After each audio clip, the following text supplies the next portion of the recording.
Hello everyone, I am Anil Bharte from Department of CSE, BLDA, CET, Vijaypur. In my previous video, I have explained how to solve a simple game.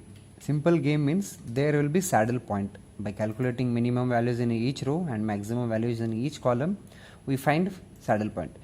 If there is no saddle point, then there is a question mark. Say if there is no saddle point and if it is 2 cross 2 matrix, then we go for arithmetic method. Now if there is no saddle point and if it is 2 cross n matrix or m cross 2 matrix, then we go for graphical method. And any other combination, say m cross n, then we will go for dominance method. Why I am telling you this is, in exam usually question will be like solve the game, that's all. They do not mention methods sometimes. So in that case, if you whenever you start solving the game, first see whether there is a saddle point or not. If there is a saddle point, straight away you will get value of game and strategies. But if there is no saddle point, you refer these 3 points. For 2 cross 2 arithmetic method, for 2 cross n or m cross 2 graphical method, for m cross n dominance method. Out of these 3, in this video let us discuss arithmetic method. Now, as I said, there will be no saddle point and if it is 2 cross 2 matrix, let us try to see whether there is a saddle point or not. In this case, first row minus 4 and 6, it will be minus 4, then minus 3. Maximum among these two is 2. Maximum among these two is 6. So if you check out, there is no saddle point in this matrix and it is 2 cross 2 matrix. So we go for arithmetic method. Now in arithmetic method, we should find oddments and probability of each row. Each row means for first and second strategy of player A. So how to calculate oddments, let us see. You get the difference between elements of first row. So minus 4 and minus 6, it is minus 10. Neglect that minus sign and it will be 10 and that should be written in front of second row. I repeat, take the difference between elements of first row and write it in front of second row. That will be oddment of second. Now for oddment of first strategy of A will be like difference between elements of second row, that is 2 minus of minus 3, it is 5. You write 5. You should write absolute values, neglect minus signs. Now oddments of first column. Take the difference between elements of second column, that is 6 minus of minus 3 will be 9, that will be oddment for first. Then take the differences between elements of first column. Minus 4 minus 2 is minus 6. Neglect that minus sign. So minus 6 instead of minus 6 you write plus 6. That will be oddment of second column. Now once we have calculated oddments, let us calculate probability. Probability will be like 5 divided by 5 plus 10. So it will be 1 by 3. Similarly, probability of second strategy of A will be 10 divided by addition of oddments. So 10 divided by 5 plus 10, it will be 2 by 3. Now similarly, probability of first strategy of B will be calculated like 9, its oddment is 9, 9 divided by summation of these oddments, 9 plus 6. So it will be 9 by 15, so 3 by 5.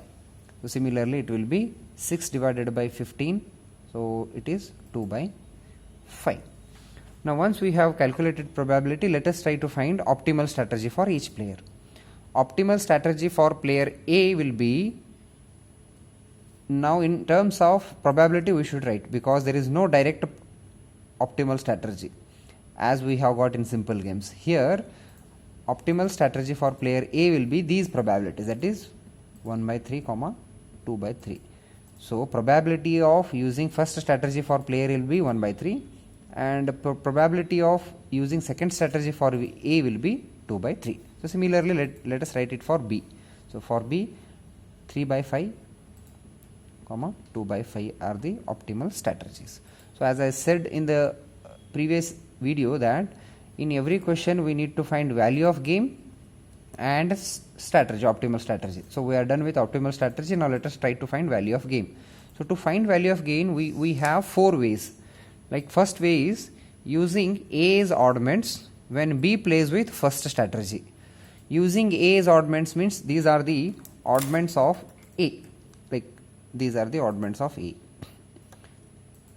and when B plays with first strategy, B's first strategy means this first column. So we should take multiplication of these elements, like these are the two columns now we should consider, this one and this one. So now value of game will be like minus 4 into 5 plus 2 into 10 divided by addition of oddments, 5 plus 10, it is 15. So minus 20 plus 20, 0 by 15 will be 0. So value of game is 0 by using the first possibility. Let us try to get value of game by using second possibility, and we should get the same answer.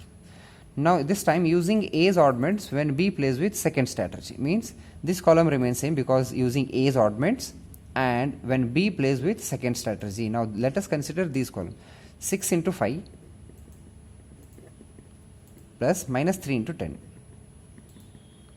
divided by oddments addition, 5 plus 10, it is 15.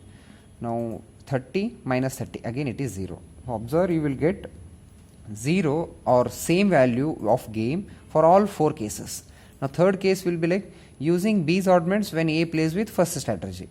Using B's oddments means B's oddments are these 9 and 6, and when A plays with first strategy means this first row. So first row and these oddments should be multiplied. Minus 4 into 9 plus 6 into 6 divided by addition of oddment, 9 plus 6.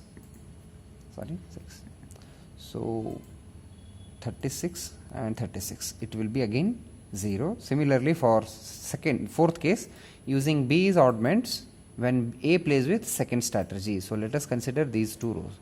Minus 2 into 9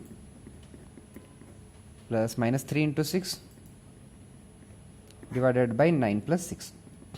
Again it will be 18 minus 18, again it will be 0. So value of game is 0. So we will conclude like value of game is equal to 0. It is for player A because it is A's payoff matrix. By default it will be A's payoff matrix, and even 0 for B. If some value is there, then we will write negative of that. Since here 0, even same value of game is for B. So in this case value of game is 0 and optimal strategies are these two. Thank you.